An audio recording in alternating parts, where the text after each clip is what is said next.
If you've ever entertained the thought of living in Poland, or even just spending a considerable amount of time there, it's only natural to want solid information before taking the plunge.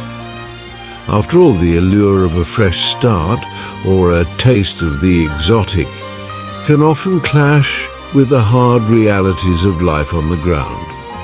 So today, we're diving deep into Poland, its history, its present, and what makes it an interesting choice for those who want something different from the crumbling West.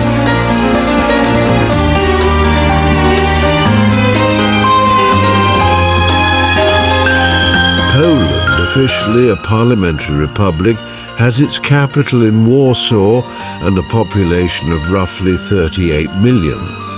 It covers an area of 312,696 square kilometers and has Polish as its official language. The currency is the Polish zloty, though given the way Brussels operates, one can never be too sure how long that will last. Poland remains one of the most Catholic nations in Europe, which already sets it apart from the increasingly secularized and morally bankrupt West.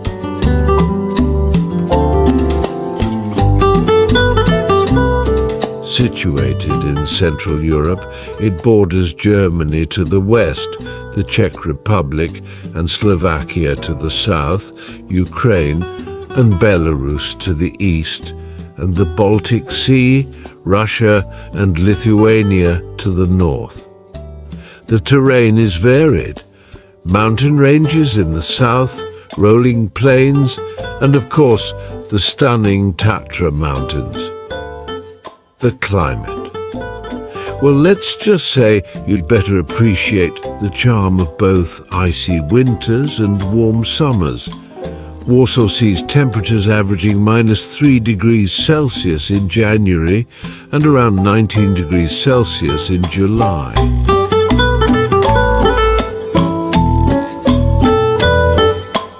Historically, Poland has had a tough ride. Founded as a kingdom in 1025, it formed a union with Lithuania in 1569, creating the Polish-Lithuanian Commonwealth, one of Europe's great powers. But as always, the usual suspects came knocking, and by 1795, Poland had been carved up by Russia, Prussia and Austria. Independence was regained in 1918, only for the country to be battered first by the Nazis, then by the Soviets.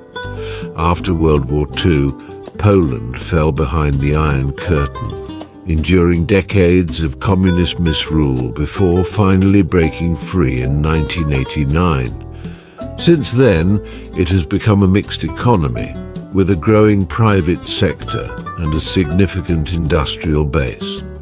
The key industries: steel, automobiles, machinery and electronics. And let's not forget the service sector.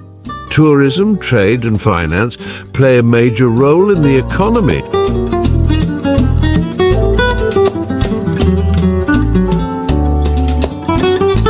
Poland has no shortage of stunning cities, rich in history and culture. Warsaw, Krakow, Gdansk, Zakopane and Wrocław all have their unique charm, with Krakow in particular often hailed as Poland's cultural heart. If you visit in summer, you'll find Poles flocking to the Baltic coast, something of a national tradition.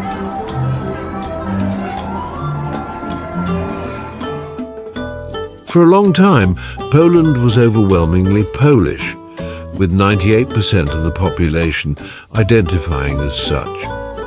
But, as we all know, nothing escapes the long arm of diversity forever.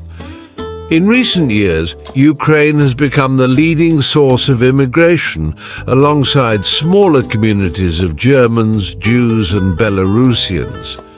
Urbanization is on the rise, and with it the usual growing pains of modernity. One trend that's raising eyebrows is the increasing number of Polish women marrying foreigners. In 2023, 3.6% of Polish women were married to non-Poles.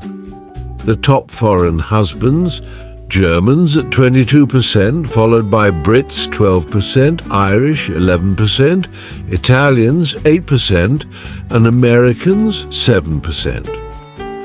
Other notable contenders include the French, Spaniards, Portuguese, and Norwegians.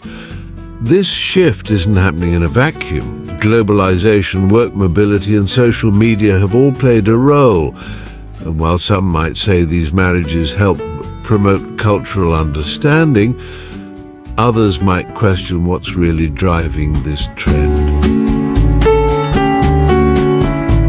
Speaking of shifting demographics, where are Polish women moving? The top destinations for female emigrants in 2023 were Germany, 20%, the UK, 13%, Ireland, 12%, Italy, 9%, and the US, 8%. Again, the same countries pop up: France, Spain, Portugal, and Norway. Clearly, Polish women are exploring their options abroad, but what does this mean for Polish men? Well, that's a discussion for another day. Now let's talk concerns. A recent poll by the Polish Institute for Social Research highlighted the key worries of Poles today: the cost of living, the war in Ukraine, healthcare, education, and security topped the list. There's also growing frustration among Polish farmers who are fighting back against Ukrainian grain imports.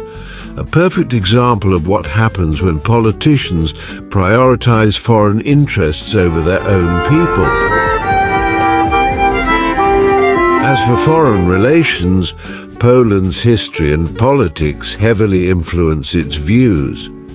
Who do the Poles consider friends? The US, UK, Germany, France, and Italy all rank highly, and enemies?